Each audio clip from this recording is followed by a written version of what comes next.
Good morning. Welcome to Unity of Lexington. And we always say wherever you are on your spiritual path, you're welcome here. I hope you enjoy the service this morning. On this first Sunday of the year 2021. Wow. Time flies when you're having fun, doesn't it? I have an opening song for you this morning, and I hope that you can hear it. It's one of my favorites, and it's called Seasons of Love. And I thought it was just a great way to start the new year.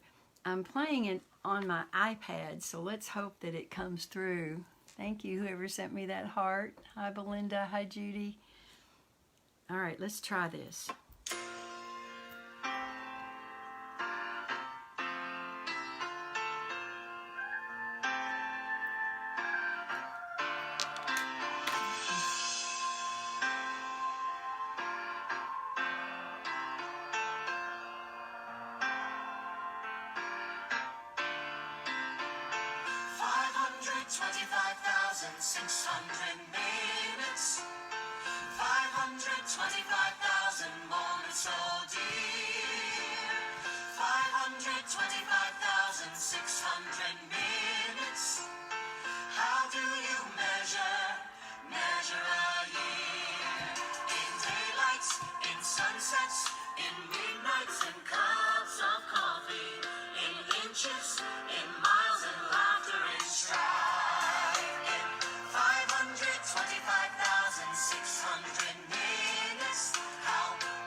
Wow.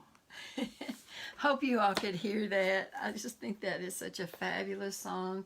How do you measure a life? You measure it in seasons of love. Oh, so true.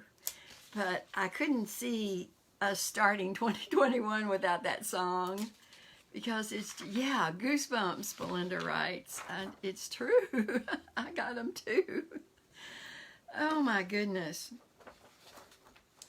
So we're on the threshold of another brand new baby year, and I'm excited. It is bound to be better than 2020. Would you agree with that? Oh my goodness. So again, welcome wherever you are on your spiritual path. You're welcome here.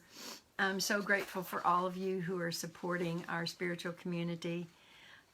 It means the world to me, and we were able to do such good this year with our tithes and for people in need. So thanks to you, that happened. So I'm very, very grateful. Thank you so much. Our services are posted on YouTube, and depending on when my daughter gets them on there, sometimes it's right away, and other times, depending on her schedule, it might be a little bit later. But they will be there, and for copyright reasons, we can't put that particular song or any other one that's copyrighted on there. We don't have the rights to do that. And today's order of service is a little bit different because we're going to do the meditation after I begin my talk this morning. So it's a little bit different order of service. For right now, excuse me, we'll go to the unity prayer list. For peace and harmony in our community, our nation, and our world. For divine wisdom for our national and world leaders. For all those who are suffering from the coronavirus, and for those who have transitioned, gone on to the other side due to the coronavirus. For their grieving families and friends, as well as our first responders, frontline, and essential workers, and especially Nicole and Leslie, my daughter. Please pray for healing for Reverend Megan and family in the sudden loss of her sister. My sister Diane, Ginger, Nettie's sister, Bill, Jay, Tanja, Patrick, Sharon, and Katie, my friend's daughter, for a healthy delivery of her baby. Dennis, Dwayne, a good friend of mine, a brother of a good friend of mine. David, Charles, Pammy, Taylor, Larry, and Liz, both good friends of mine.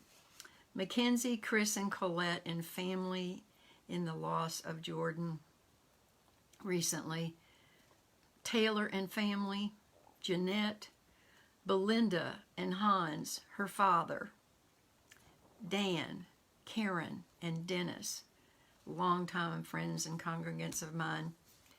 Hillary, Marjorie, and Linda. If you'd like prayer support, I'd be happy to pray with you. It's very powerful when we pray together. It's a shared intention. So it's really, really powerful, and I hope you know that. And I hope that you will feel free to write to me. You don't even have to tell me what the malady is, what the challenge is. God knows what the challenges are. And so my email is revcarolunity@gmail.com, or you can PM me on Messenger. The path to donation for our church is the Shop Now button on the Unity of Lexington page. And I'm really not sure. I'm embarrassed to say, because since Ron made his transition, I've been trying to do this on my own. So if there's any glitches, it's my bad. But I'm not sure there is a way that you can donate on the group page, the private page, but you definitely can on the Unity public page. It's the Shop Now button. And also, if you, if you want to mail it, over on the Unity page is the link About, and it has our address on it. So we have a post office box since we're not meeting yet at the Montessori school. We will be someday. That's the vision. All right, I want to share with you today's daily word. The word for today is potential. And the affirmation is, yes, I am able. Yes, I can. Boy, great way to start the new year with that, right? Growing up, I received encouragement from my family, school teachers, and the other adults in my life. Their positive, affirming words helped lead me to pursue my passions and trust my gifts so I might realize my potential. Now that I'm older, I turn to the divine within me to discern how I might best fulfill my potential. I prayerfully ask what possibilities remain to be realized in my life. What ignites my passion for self-expression? I receive inspiration from the time I spend in prayer. As I pray, any lingering thoughts of doubt or insecurity are replaced with renewed energy and enthusiasm. Nothing can stop me from stepping out boldly into the world to fulfill my potential. And the scripture today is taken from Philippians chapter 4, verse 13. I can do all things through Him who strengthens me. And like to make it more gender inclusive. I can do all three things through the God within me, the Christ within me who strengthens me. And again, the affirmation is, yes, I am able. Yes, I can. 2 thumbs up. So my talk for today is taken from the book of the same title as my talk, Evolutionary Enlightenment. And I'll talk to you a little bit about that in just a few moments. But today and each Sunday for the next 2 Sundays, so there'll be 3 Sundays in this series, we'll be looking at ways of being in the world, ways of showing up that will assist each of us and the collective, the group consciousness as well, to move in an upward revolution in the overall spiral of conscious evolution. So what I'd like to do this morning is to begin with a futuristic meditation, and I hope you enjoy it. I think it's just really apropos on this 3rd day of 2021. So I invite you now to get quiet and to close your outer eyes if that's comfortable for you. I invite you to see in your mind's eye a calendar. One of those desktop calendars that shows the entire month on each page. So see this month, January 2021, on one of those page-a-day calendars. Now see yourself tearing that off. Then you see February 2021. Tear that one off. Then you see March of 2021. Keep doing this in your mind with each month until you reach a year from now, January 2022. And leave that sheet on the calendar. So we're now in January 2022, and all of us and all of humanity have taken one upward revolution in the spiral of evolution. One revolution in the spiral of evolution.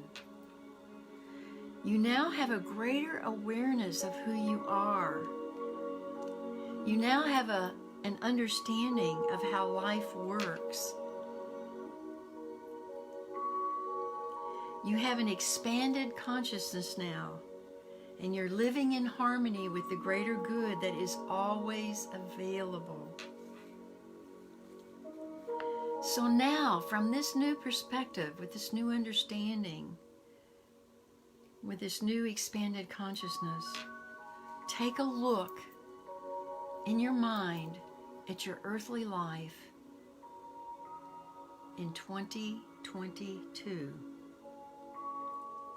Get some images of your circumstances, your situations, the world you live in. See yourself living the life you desire to live in the world you desire to live in 2022. I invite you to get a really good, vivid picture of this new life that you have. Loving relationships, physical well-being, financial abundance, purposeful living. See who you are and what you're doing in January of 2022. Now I invite you to go deep within yourself and check out your internal landscape. Notice how you're feeling about yourself. Now, what does the larger world around you look like? All of humanity has now evolved in this year of 2021, and in January of 2022, we have all evolved. So what does the world look like with you and I and all the world having evolved another revolution in spiritual evolution. What does that look like? How are we relating to one another?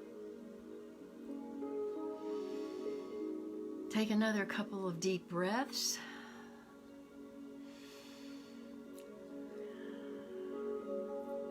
See your calendar pages going back now to their original order. So December of 2021 returns, November of 2021 returns, October 2021, and keep going back now to this month of January 2021.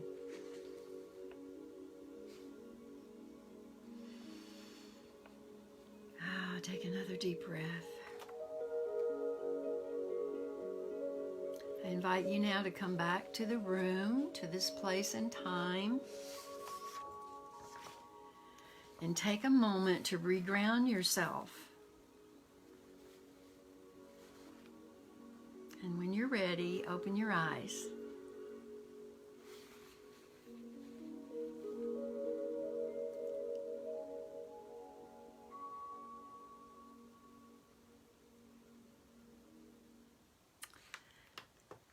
So I have a question for you. How many of you saw a better world?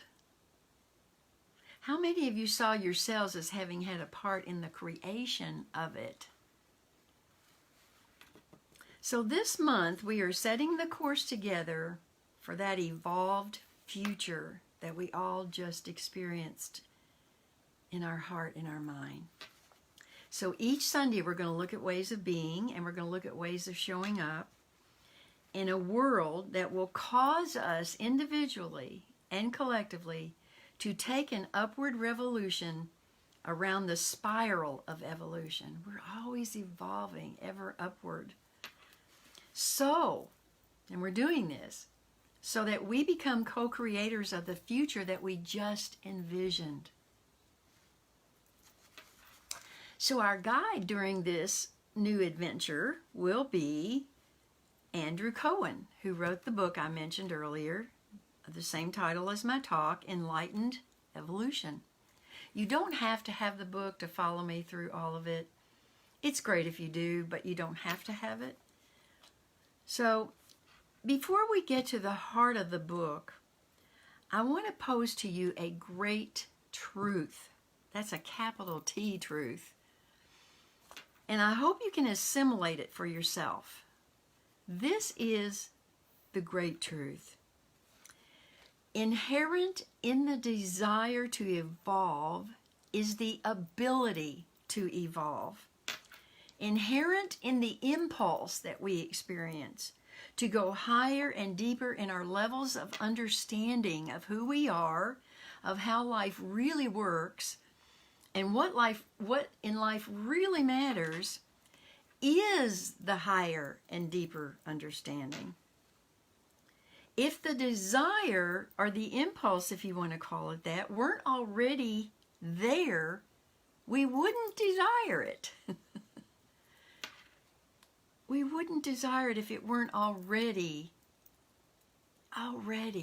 in existence.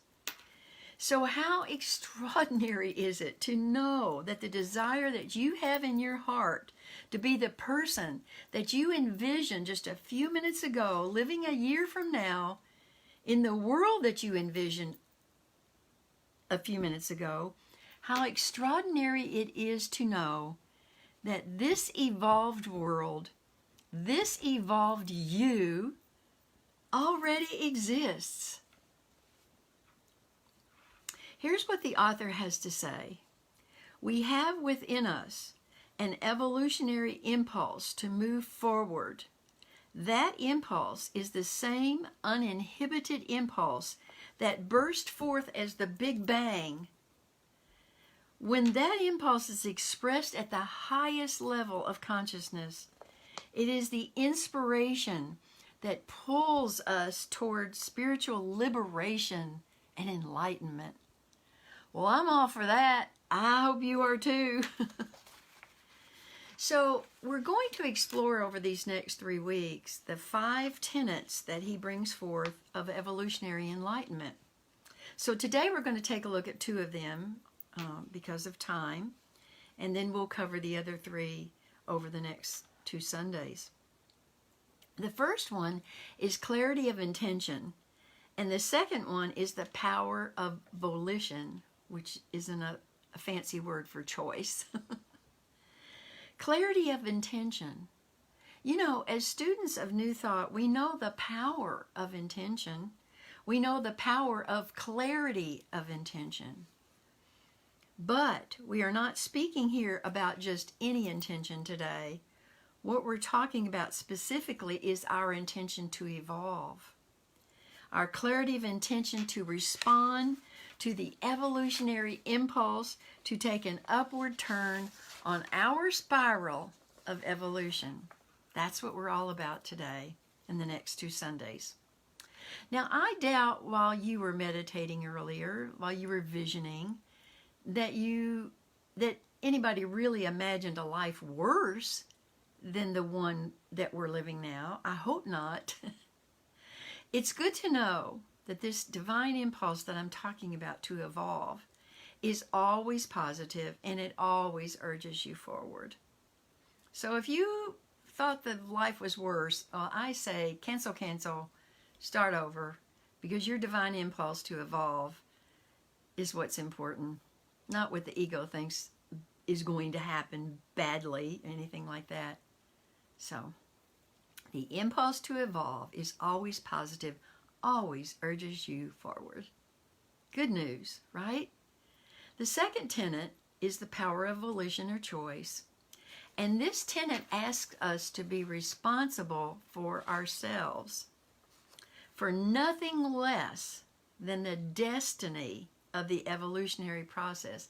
Now, that sounds like a lot to be responsible for, but we're doing it to be responsible for as ourselves. Because if we're responsible, if we're responsible for ourselves, then that is the destiny of the evolutionary process for all humankind to be a part of the whole. W-H-O-L-E, capital W-H-O-L-E. I have a story to share with you of a soap manufacturer. He's walking along chatting with a minister.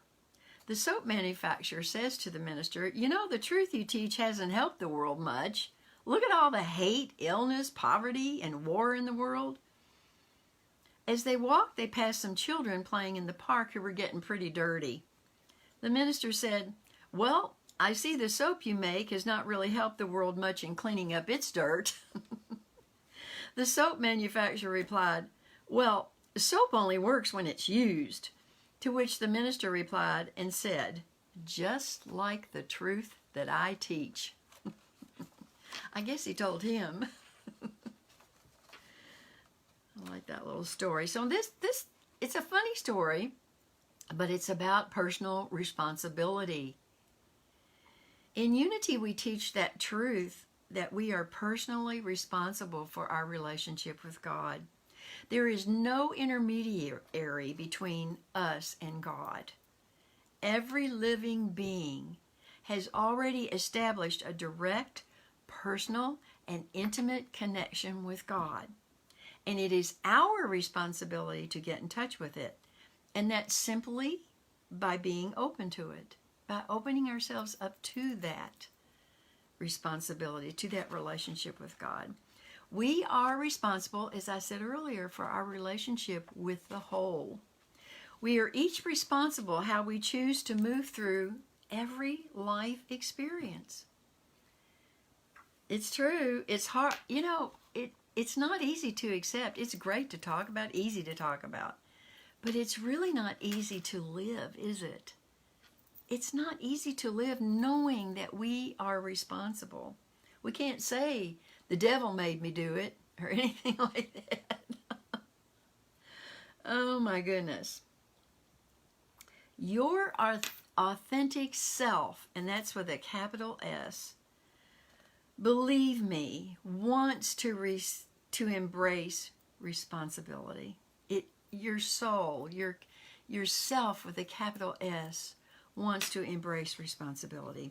Do you remember in Conversations with God, Neil Donald Walsh referred to evolved people as Hebes, Hebs, capital H, capital E, capital B, S. Hebes, highly evolved beings. When we live as a Hebe, we take 100% responsibility for our joys and our sadness, our prosperity and our lack thereof, for health and for disease. You know, I've said for such a long time that I believe the word responsibility would be better spelled with a hyphen in it. Response hyphen ability. Because it refers to our ability to respond versus react, knee-jerk react. You know, if we all knee-jerk reacted, there'd be nothing but little low-watt bulbs out there lit up. You know, if I reacted to every mean thing that was said about me, and believe me, I've had mean things said about me. If I reacted to every mean thing said about me or less than kind thing done to me, we've all had that, haven't we? I'm not alone in this. If I did that, then I know that I have a 200-watt bulb that my authentic self with a capital S, has a 200-watt bulb inside. So if I react in kind to that person being unkind to me, then I've taken my 200-watt bulb down to less than a 7-watt. It's kind of like Gandhi said, you know.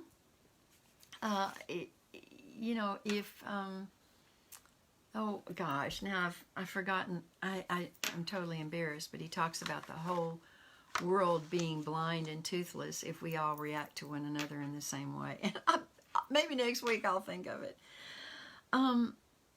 So how we respond makes the difference of whether we remain stuck in our spiral of evolution or whether we go on up on our own spiral of evolution.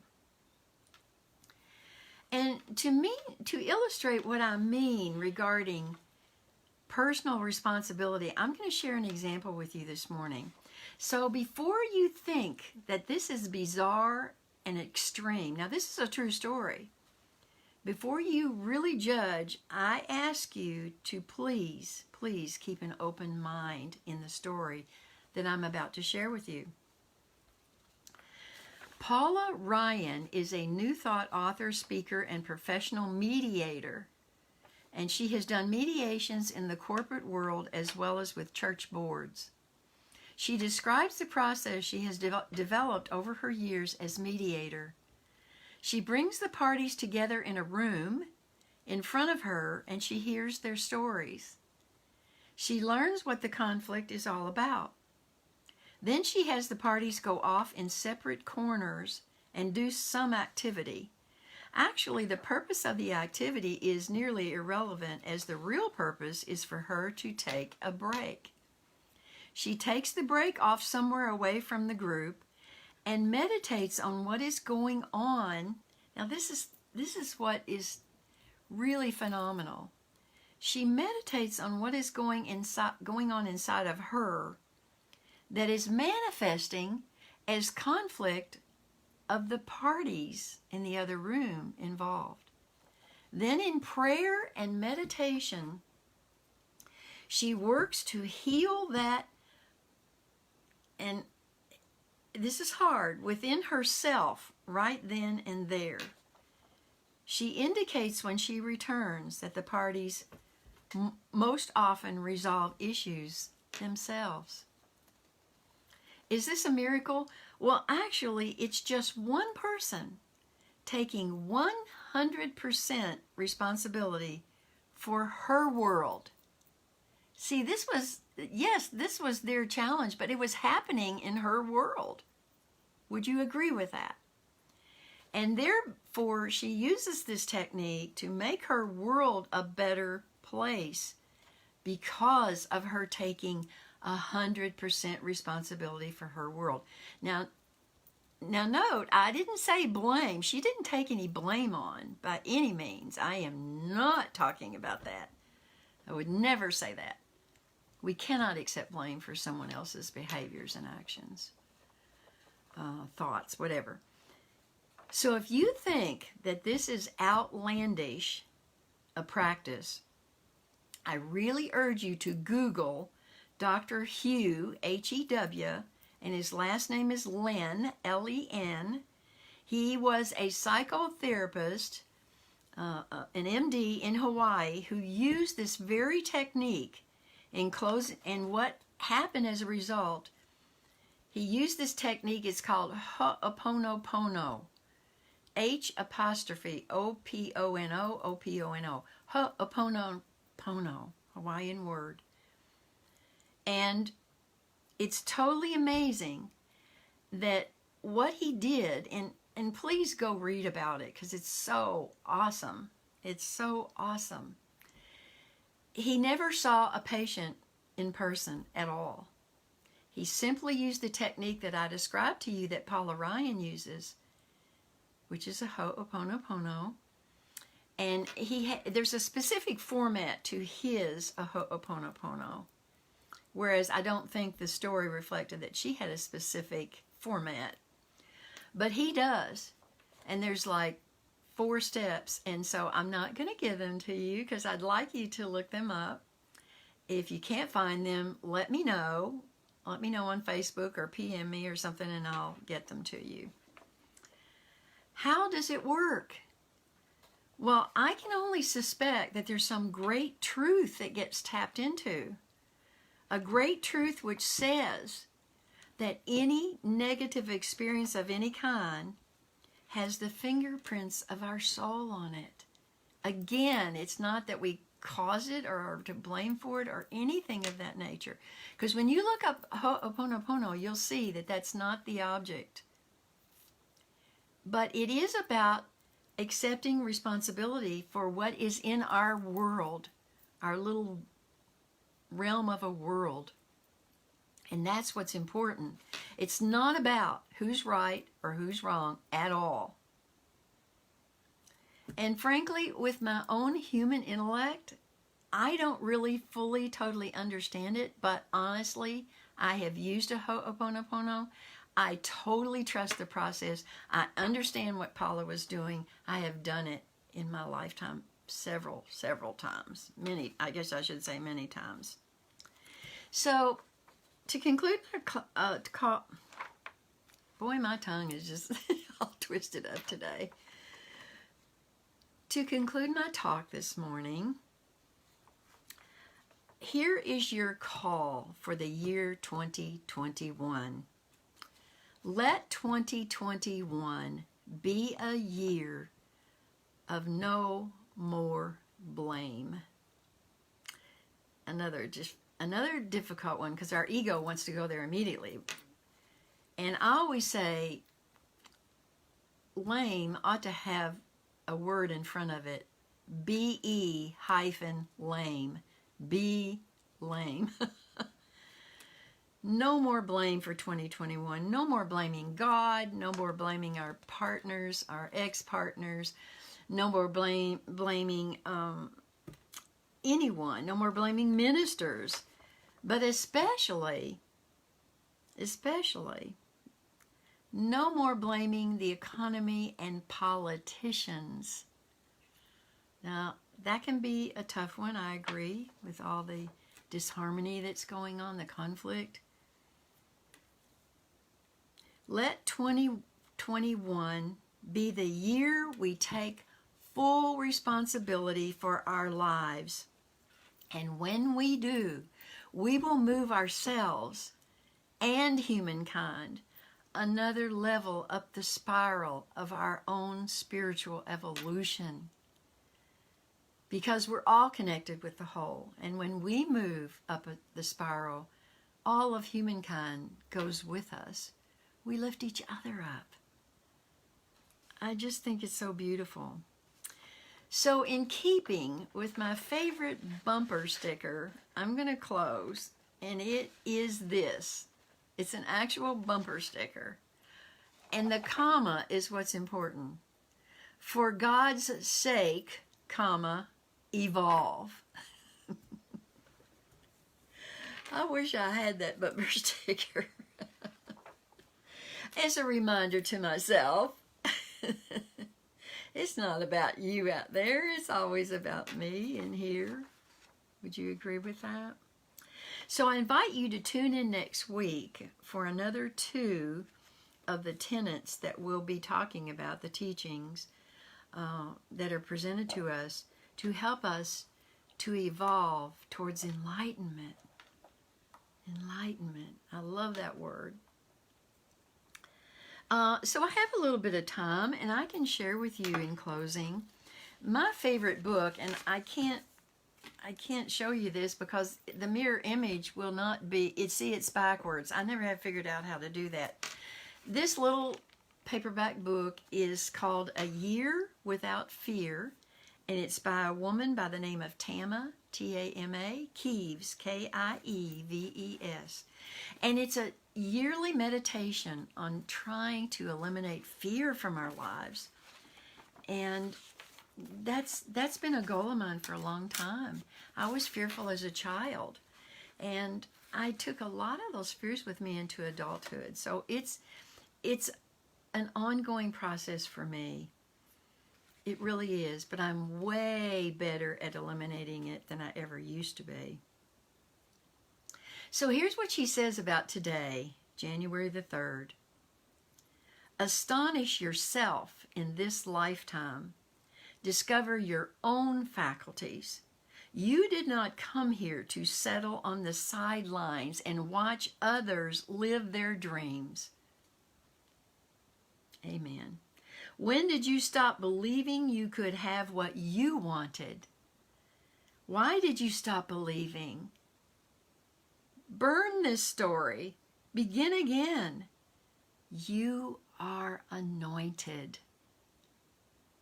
You are not alone. Give the universe another chance to give you your chance. Wow. And she always closes with an affirmation. And this is her affirmation for today. Today, I begin again. I am willing to give myself another chance to have what I want, what I desire. Thank you, Tama. Tama was an attorney making a really good living, and she'll tell her story to you, I think, in this book. I believe she has a website. And she talks about how it wasn't fulfilling her spiritually. But she had such tremendous fear about leaving it because it was a good living. And I totally identify with that because I went through that myself about going to ministerial school.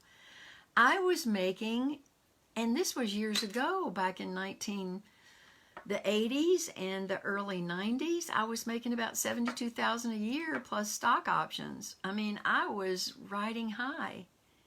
And my boyfriend, who we later became friends before I left for ministerial school, he said, "Why are you doing this? Why are you leaving this good life you have to go off and be a minister? They never make any money." Well, let me just say that's not universally true about ministers. And that wasn't why I was doing it. I was following my heart and my soul. So believe in the desires in your heart. If you don't do anything else to begin 2021, get in touch with the desires of your heart. They may be on a shelf in a closet somewhere full of dust. Take them out. Dust them off. Dust your dreams off. Make them come alive again. Alive in you.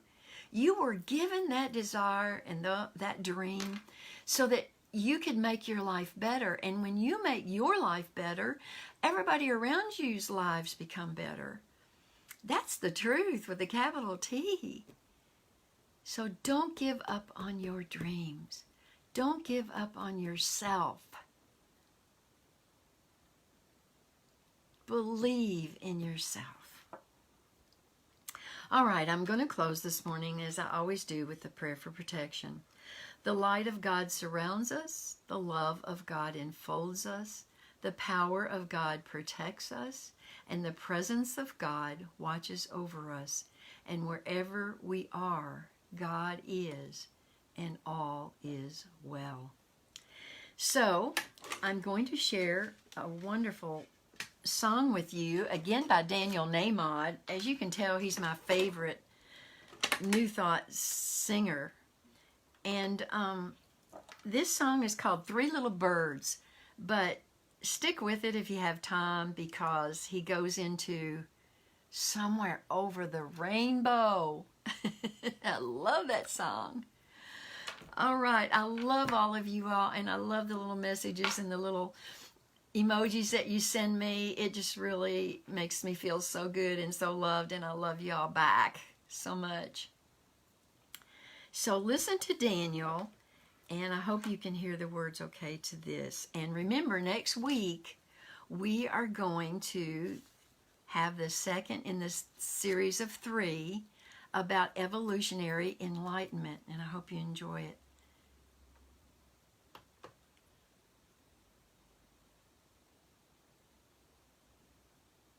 Singing sweet songs, a melody pure and true. Singing, this is my message to you. Singing, don't worry about a thing, 'cause every little thing is gonna be alright. Singing, don't worry about a thing, 'cause every little thing is gonna be alright. Somewhere over the rainbow, way up high, there's a land that I heard of once in a lullaby. Someday I'll wish upon a star and wake up where the clouds are far behind me, where troubles melt like lemon drops away above the chimney tops. That's where you'll find me, somewhere over the rainbow. Bluebirds fly, birds fly over the rainbow. Why, then why can't I? Woke up this morning, I smiled at the rising sun. 3 little birds were by my doorstep, singing sweet songs, a melody pure and true. Saying, this is my message to you. Don't worry about a thing, 'cause every little thing is gonna be alright. Singing, don't worry about a thing, 'cause every little thing is gonna be alright. Yes, everything is gonna be alright.